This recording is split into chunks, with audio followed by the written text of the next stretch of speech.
Uhali gani mtazamaji wa SAUT TV, ni matumaini yangu umekuwa na siku njema katika siku muhimu ya Ijumaa Kuu. Karibu katika taarifa ya habari tuliyokuandalia kwa siku ya leo. Na miongoni mwa taarifa tulizonazo ni wafanyabiashara walia na ufunguaji wa Ziwa Victoria waomba siku kupunguzwa. Baada ya kushindwa kuleta amani ya Ukraine, Trump ahamia kwa Iran. Na katika michezo, wapinzani wa Simba nusu fainali wawasili visiwani Zanzibar. Kwa hayo na mengine mengi, ongozana nami Glory Nko nitakaye kusomea habari za kitaifa na kimataifa. Aksa Raymond atakusomea habari za biashara, na katika michezo tutaungana naye Hamud Sanze. Na tuanze na habari za kitaifa.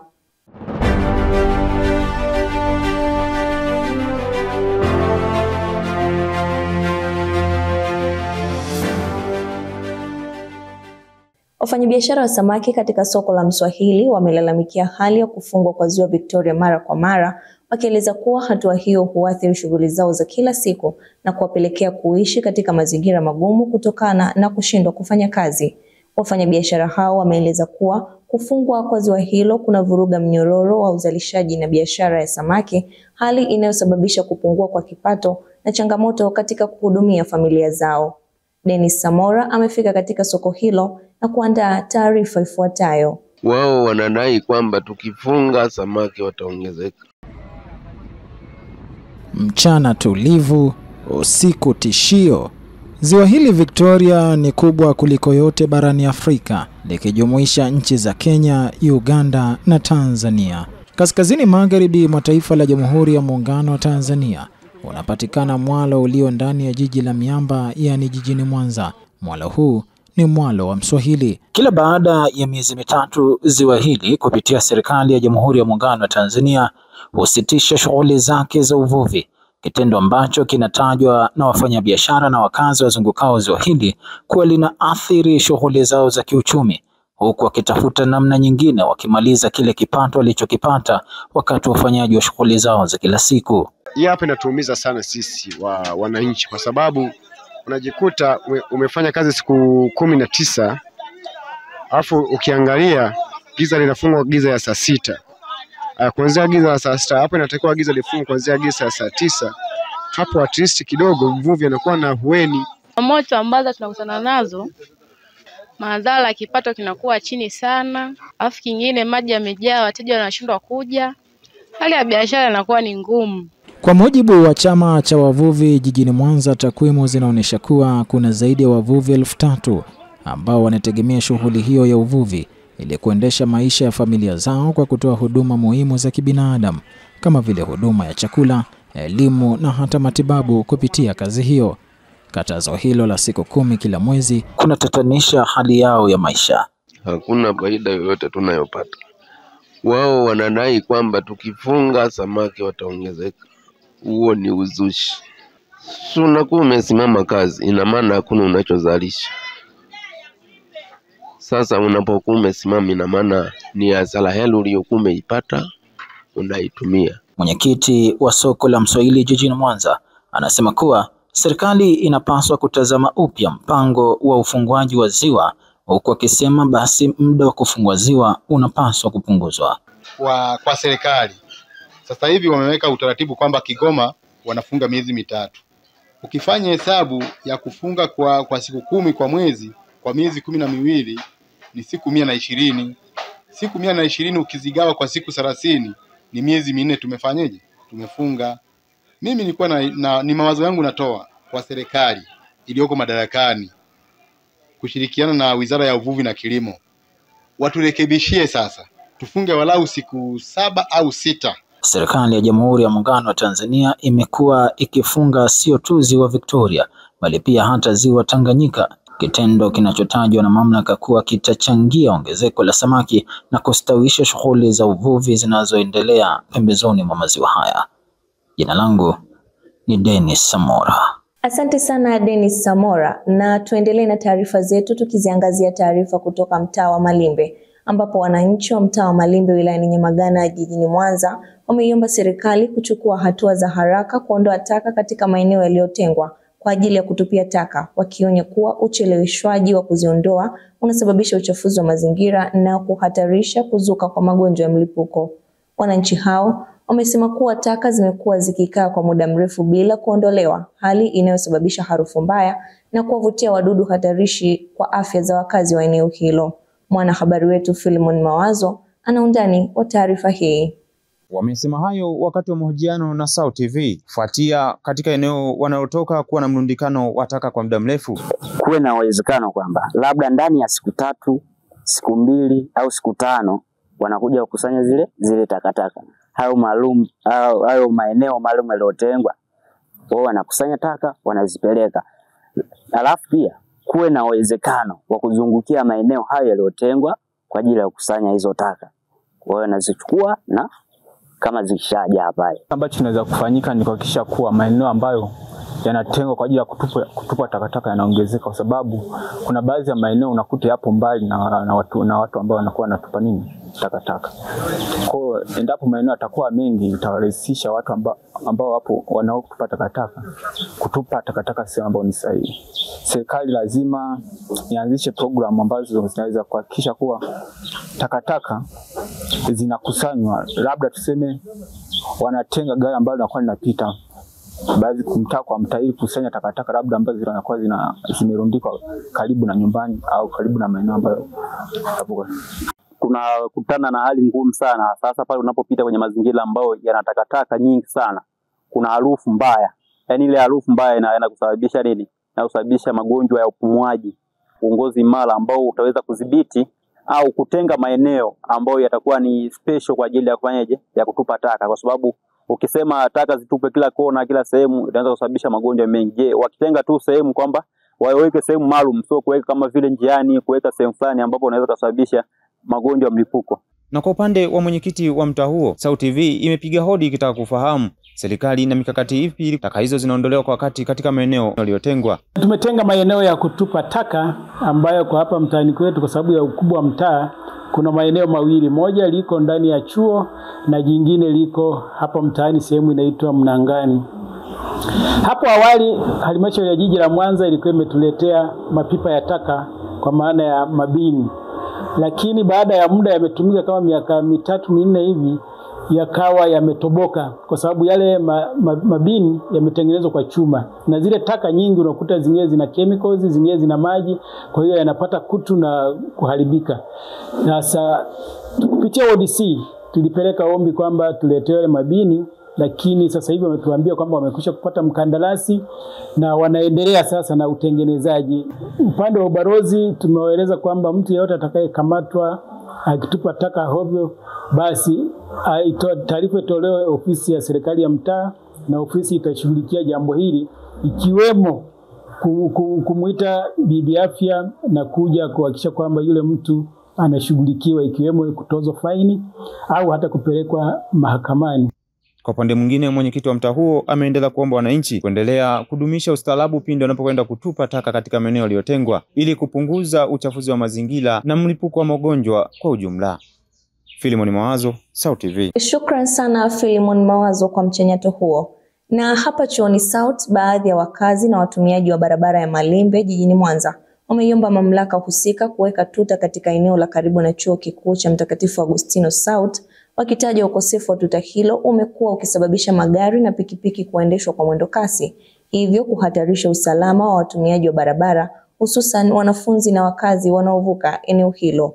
Wakizungumza na SAUT TV, wamesema kuwa ujenzi wa tuta hilo utasaidia kupunguza ajali na kurahisisha matumizi salama ya barabara hiyo kwa wote. Tuungane tena na Dennis Samora anaeleza zaidi. Taratibu nikitazama huko na kule ili kuyanusuru maisha yangu. Wanafunzi na wakazi wanaoishi pembezoni mwa chuo kikuu cha Mtakatifu Agustino campus kuu ya Mwanza wameendelea kupigia kelele kuhusu uwepo wa tuta katika barabara inayoingia lango kuu ya kuingia chuoni hapo. Wanafunzi hao wamesema kukosekana kwa tuta katika eneo hilo kunaleta hali ya hatarishi, hususa kwa wanafunzi wanaoingia ndani ya chuo hicho wakati wa masomo.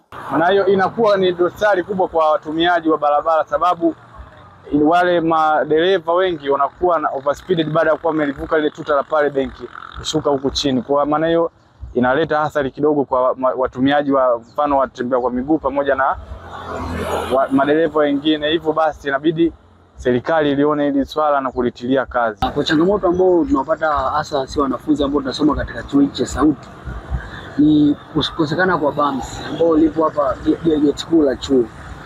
Hii bumps kukosekana kwa hapa zinasababisha ajali kwa sababu ukiangalia moja kwa moja ndo gate kuu na ndo sehemu ambao tunakutana watu wengi sana. Ukiangalia hapo mbele kuna soko na kitu kikubwa zaidi inaweza kusababisha ni ajali.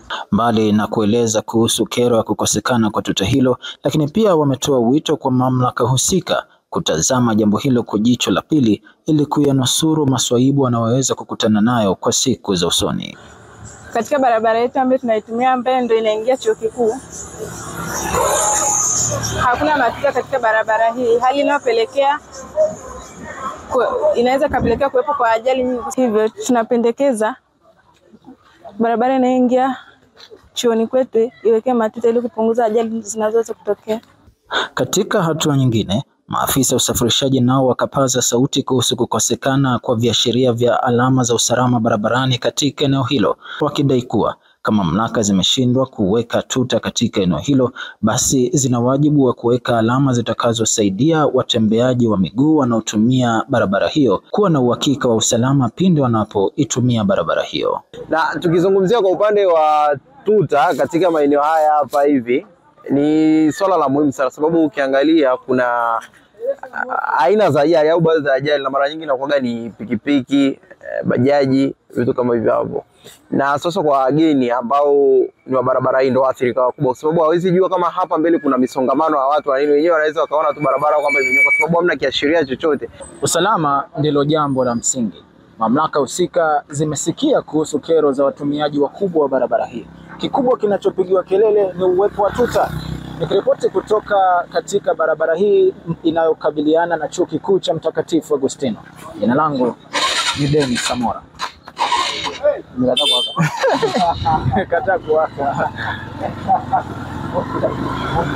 Asante sana Samora kwa taarifa hiyo. Na mtazamaji, taarifa hiyo ndo inatutamatishia habari za kitaifa kwa siku ya leo. Tupate mapumziko mafupi, punde ni katika habari za kimataifa. Wiki hii kwenye Sudi wa Boda. Nimekutana na mshikaji hapo jamaa. Unaelewa alivyo na nongo yule jamaa. Mfunge ili chapo aondoke, aende akalipe madeni huko. Usuze. Safi vipi? Shida nini? Mbona ule bila taarifa? Shida nini hapo? Vipi kiongozi? Mbona unaharibia watu starehe zao? Watu wanalipa kodi, wanalipa kodi wanaotumia na wanaogaramia. Upo baba? Sikuiza ndio mambo yana. Mimi Suzi mimi. Usikose kufuatilia Sudi wa Boda kila Jumamosi saa 11 kamili jioni kupitia Instagram, Facebook na TikTok @SautiVTZ.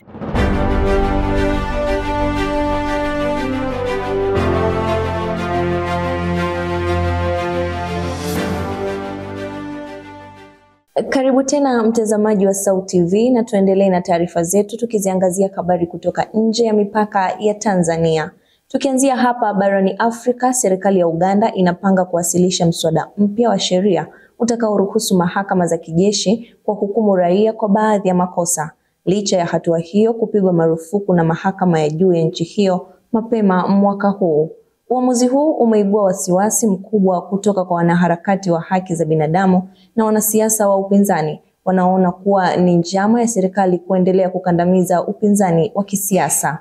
Na nje ya mipaka ya Afrika, Rais wa Marekani Donald Trump anayekabiliwa na ukosoaji kwa kushindwa kutimiza ahadi zake za kuleta amani ya haraka Gaza na Ukraine, sasa amehamishia juhudi zake kwenye changamoto nyingine kubwa ya kusitisha mpango wa nyuklia wa Iran. Hatua hii mpya inakuja wakati ambapo mashaka yanaendelea kutanda kuhusu uwezo wake wa kudhibiti mivutano ya kimataifa. Kwa ufafanuzi zaidi wa taarifa hizi za kimataifa, Julius anasimulia zaidi. Huko Uganda, bunge linatarajiwa kujadili mswada wa sheria utakaotoa nafasi kwa mahakama ya kijeshi kuwahukumu raia, ambapo akihutubia bunge hapo jana, waziri wa sheria na masuala ya katiba Norbert Mao amesema kuwa rasimu ya sheria hiyo tayari imekamilika na inasubiri kuidhinishwa na baraza la mawaziri kabla ya kuwasilishwa rasmi bungeni. Kwa mujibu wa Mao, sheria hiyo mpya itabainisha mazingira ya kipekee ambayo raia anaweza kushtakiwa kwa mujibu wa sheria za kijeshi. Kwa muda mrefu, serikali ya Rais Yoweri Museveni imekuwa ikikosolewa kwa kutumia mahakama za kijeshi kama nyenzo za kisiasa dhidi ya wapinzani wake, ambapo baadhi ya viongozi wa upinzani akiwemo Dr. Kizza Besigye wamekuwa wakikumbwa na kesi katika mahakama hizo licha ya kuwa raia wa kawaida. Hata hivyo, serikali imeendelea kukanusha tuhuma hizo, ikisisitiza kuwa inazingatia sheria na taratibu. Katika uamuzi wake wa kihistoria mwezi Januari, mahakama ya juu ya Uganda ilitangaza kuwa ni kinyume cha katiba kwa raia kushtakiwa katika mahakama za kijeshi. Uamuzi huo ulilazimu serikali kuhamishia kesi ya Dr. Besigye kutoka mahakama ya kijeshi kwenda mahakama ya kiraia.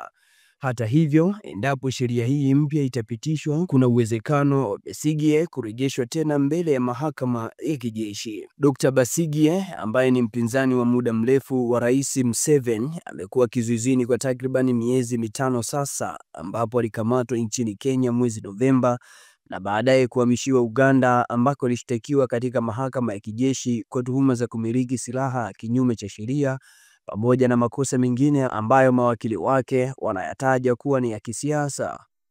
Kwingineko, nje ya mipaka ya Afrika, baada ya Donald Trump kushindwa kutekeleza ahadi za kumaliza vita ya Ukraine, serikali yake inatarajiwa kufanya duru ya pili ya mazungumzo na Iran kuanzia kesho, siku ya Jumamosi mjini Roma, hatua ambayo haikutarajiwa kutokana na uhasama wa muda mrefu kati ya mataifa hayo mawili. Uhasama huo uliongezeka tangu kipindi chake cha kwanza madarakani alipojiondoa kwenye mkataba wa nyuklia mwaka 2015 na kuanzisha kampeni kali ya vikwazo dhidi ya Tehran.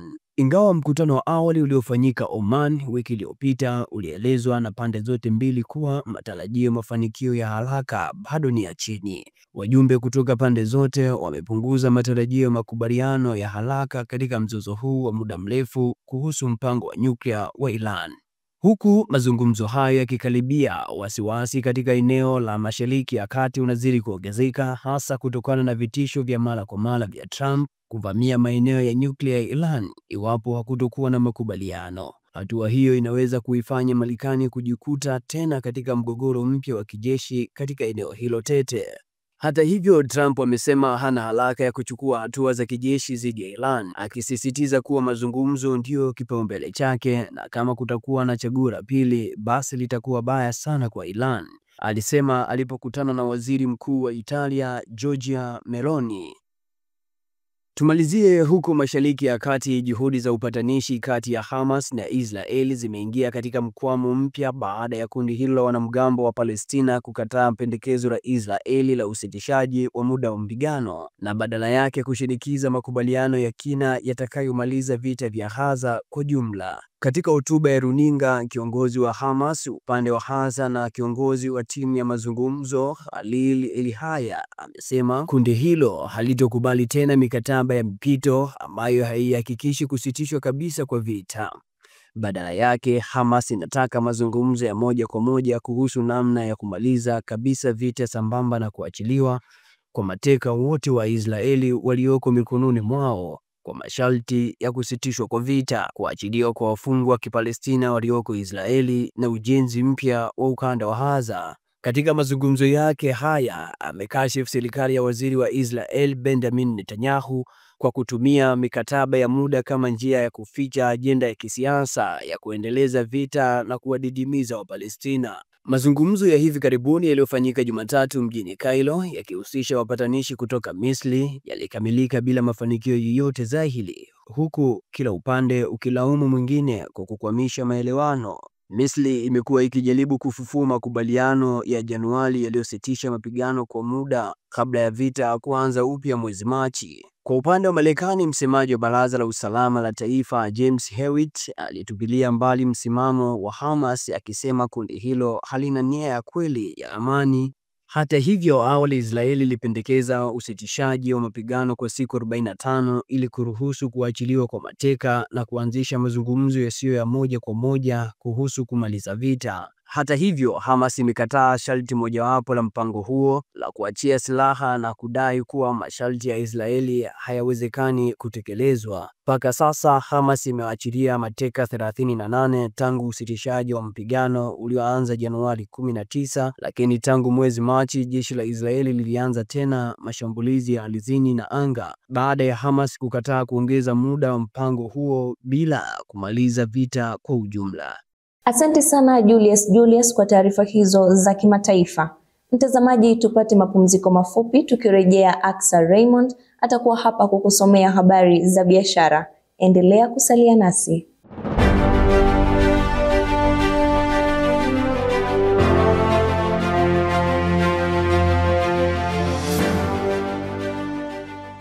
Asante sana Glory Nko. Karibu mtazamaji wa Sauti TV na sasa ni habari za biashara. Jina langu ni Aksa Raymond.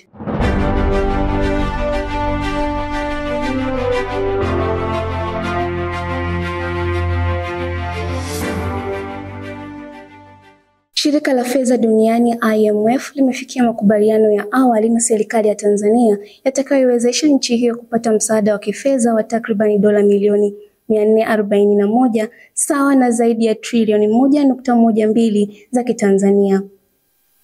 Hili limekuja kupitia mapitio ya 5 ya mpango wa mikopo ya muda mrefu ECF na mapitio ya pili ya mipango wa uhimilivu na ustahimilivu RSF. Fedha hizi zinatarajia kusaidia katika kuimarisha uchumi wa taifa unaokumbwa na changamoto mbalimbali za ndani na nje ya nchi. Serikali ya Zimbabwe imechukua hatua muhimu za kuimarisha mahusiano yake na Marekani kwa kufuta ushuru wote kwa bidhaa zinazoingia nchini humo kutoka Marekani. Uamuzi huo umekuja wakati nchi hiyo ya kusini mwa Afrika ikijaribu kufufua uchumi wake kupitia ushirikiano mpya wa kimataifa na kuvutia wawekezaji wa kigeni. Kwa undani wa taarifa za kibiashara, Maureen Samson anaeleza kwa kina. Makubaliano hayo yamefikiwa wakati ujumbe wa IMF uliongozwa na Nicholas Bancha unakutana na viongozi waandamizi wa serikali ya Tanzania. Miongoni mwa waliokuwa mstari wa mbele kwenye mazungumzo hayo ni Waziri wa Fedha Dr. Mwigulu Nchemba na Gavana wa Benki Kuu ya Tanzania Emmanuel Tutuba, wakishirikiana na mashirika ya maendeleo, sekta binafsi na mashirika ya kiraia katika kuhakikisha makubaliano hayo yanaendana na mahitaji halisi ya taifa.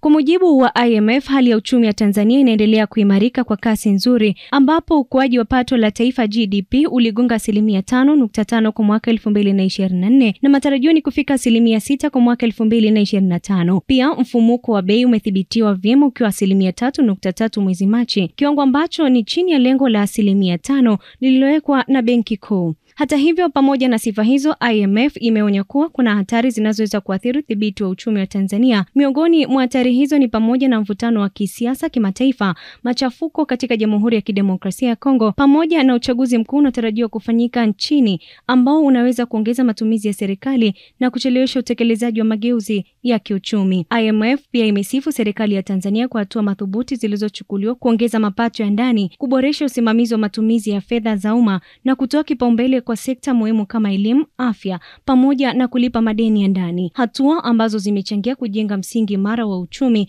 unaojitegemea na wenye mwelekeo wa ukuaji endelevu. Fedha hizo za IMF zinatarajiwa kupatikana mara baada ya bodi ya IMF kuidhinisha rasmi makubaliano haya wiki chache zijazo, hatua itakayosaidia kulinda uchumi wa taifa dhidi ya misukosuko ya kimataifa na kuongeza uwezo wa utekelezaji wa mipango ya maendeleo. Tukisalia hapa barani Afrika katika biashara, Zimbabwe imefungua milango ya biashara kwa Marekani. Hatua hii inafungua fursa nyingi kwa wafanyabiashara wa Kimarekani kuingia kwa urahisi katika soko la Zimbabwe ambalo linakuwa likihitaji bidhaa za viwandani, teknolojia na huduma za kisasa. Wataalamu wa biashara wanaona hii kama fursa ya pande zote mbili kunufaika, Marekani kwa kuuza bidhaa na huduma zake na Zimbabwe kwa kupokea bidhaa kwa gharama nafuu na kukuza ushindani wa kiuchumi. Katika muktadha huo, Zimbabwe imetangaza kuwa imeanza rasmi kulipa fidia kwa wakulima weupe waliopokonywa mashamba yao katika mageuzi ya ardhi miaka 2000, hatua ambayo inatafsiriwa kama jaribio la kurejesha imani ya kimataifa, hasa kutoka kwa nchi za magharibi ambazo zinaweza kuwa vikwazo vya kiuchumi dhidi ya Zimbabwe kwa zaidi ya miongo miwili. Kwa mujibu wa wachambuzi wa masuala ya kibiashara, malipo hayo ya fidia ni ishara ya utayari wa Zimbabwe kurudisha mazingira ya haki na udhibiti wa kisheria katika uwekezaji wa kilimo na ardhi, jambo linaloweza kuvutia wawekezaji wapya kutoka nje.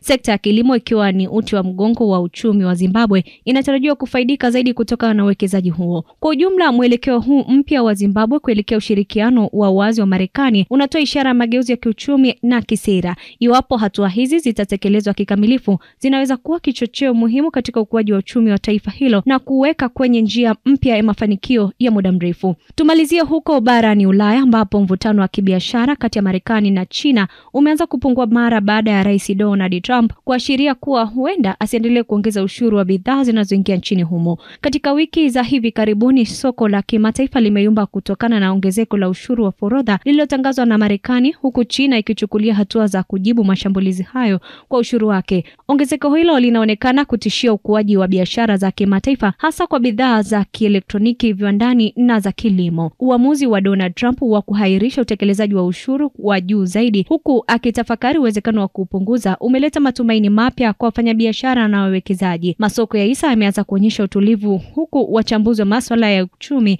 wakitafsiri hatua hiyo kama mkakati wa kulinda matumizi ya ndani na kuimarisha mzunguko wa kifedha. Hata hivyo, bado kuna wasiwasi kuhusu mustakabali wa makubaliano yanayohusiana na makampuni ya kiteknolojia kama TikTok, jambo linaloashiria kuwa japo hali ya kibiashara inatulia, mvutano wa kisiasa bado upo. Licha ya hayo, kupungua kwa presha ya ushuru ni habari njema. Mtazamaji, ni mwisho wa taarifa za biashara tulizokuandalia kwa siku ya leo. Tupate mapumziko mafupi, tukirejea ni habari za michezo na Hamudi Sanze. Endelea kutazama Sauti TV Habari. Mimi ni Aksa Raymond.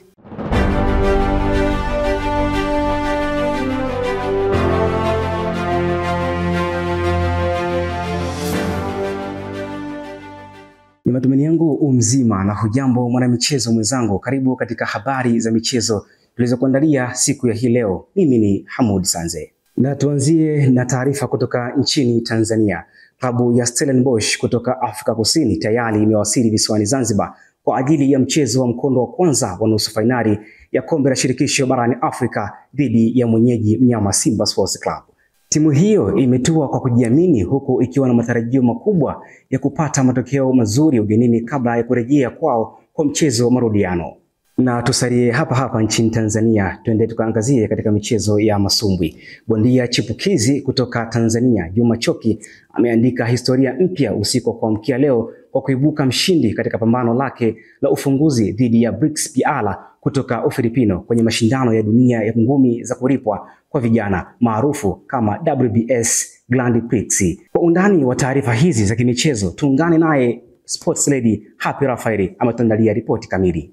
Mchezo huo unaosubiriwa kwa hamu na wapenda soka nchini utapigwa katika dimba la Aman visiwani Zanzibar kuanzia saa 10 kamili jioni, ikiwa ni mara ya kwanza kwa Simba Sports Club kucheza mchezo wa hatua ya juu CAF Confederation Cup visiwani Zanzibar, jambo ambalo limeleta msisimko mkubwa kwa wakazi wa visiwa hivyo. Simba Sports Club ambao waliwasili Zanzibar mapema kujiandaa kikamilifu, wanapewa nafasi kubwa ya kutumia faida ya uwanja wa nyumbani kuhakikisha wanajipatia ushindi muhimu kabla ya safari ya kwenda Afrika Kusini. Mashabiki wa soka nchini Tanzania wanatarajia kuiona timu yao ikiweka historia kwa kutinga fainali ya michuano hiyo mikubwa barani Afrika. Kwa upande wake Stellenbosch, huu ni msimu wao wa kwanza kushiriki michuano ya CAF Confederation Cup na tayari wameonyesha ubora mkubwa kwa kufika hatua hii. Wanatarajiwa kutoa ushindani mkali dhidi ya Simba Sports Club, hasa kwa kuzingatia safu yao ya ulinzi imara na kasi ya wachezaji wa mbele. Mchezo huu unatazamiwa kuwa na ushindani mkubwa kutokana na ubora wa timu zote mbili. Mchezo wa marudiano utachezwa Aprili 27, 2025 nchini Afrika Kusini, ambapo timu yoyote itakayojikusanyia matokeo mazuri katika mechi ya kwanza itakuwa na nafasi kubwa ya kutinga hatua ya fainali. Pambano hilo lililochezwa kwenye uzani wa featherweight lilishuhudia Choki akishinda kwa kishindo cha pointi za majaji wote watatu, 58 kwa 56, 59 kwa 55, 59 kwa 55.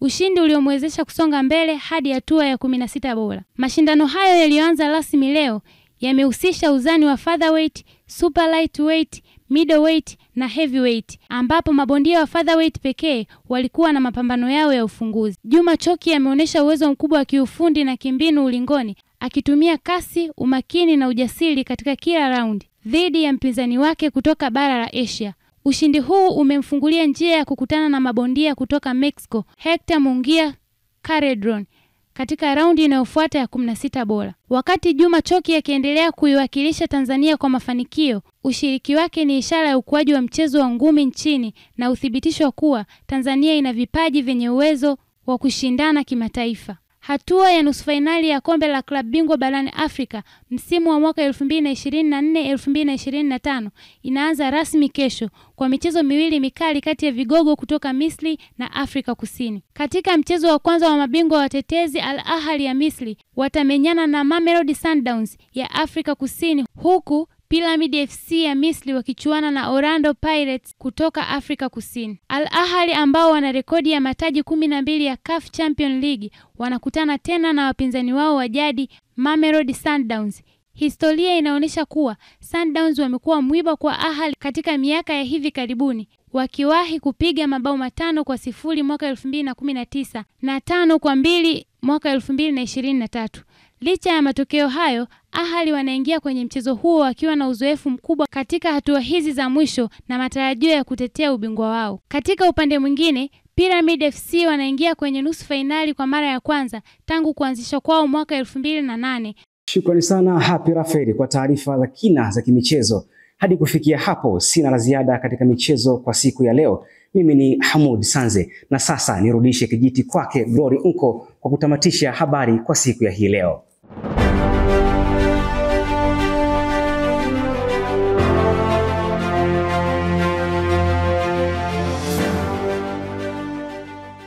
Asante sana Hamoud Sanze kwa taarifa hizo za michezo.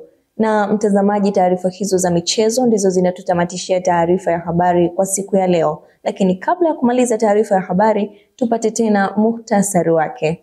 Wafanyabiashara walia na ufunguaji wa Ziwa Victoria waomba siku kupunguzwa. Baada ya kushindwa kuleta amani ya Ukraine, Trump ahamia kwa Iran. Na katika michezo, wapinzani wa Simba nusu fainali wawasili visiwani Zanzibar. Kwa niaba ya wote walioshiriki kuandaa taarifa ya habari, jina langu ni Glory Nko. Nikutakie utazamaji mwema wa vipindi vingine kutoka hapa Sauti TV na maandalizi mema ya Pasaka. Kwa heri, uwe na usiku mwema.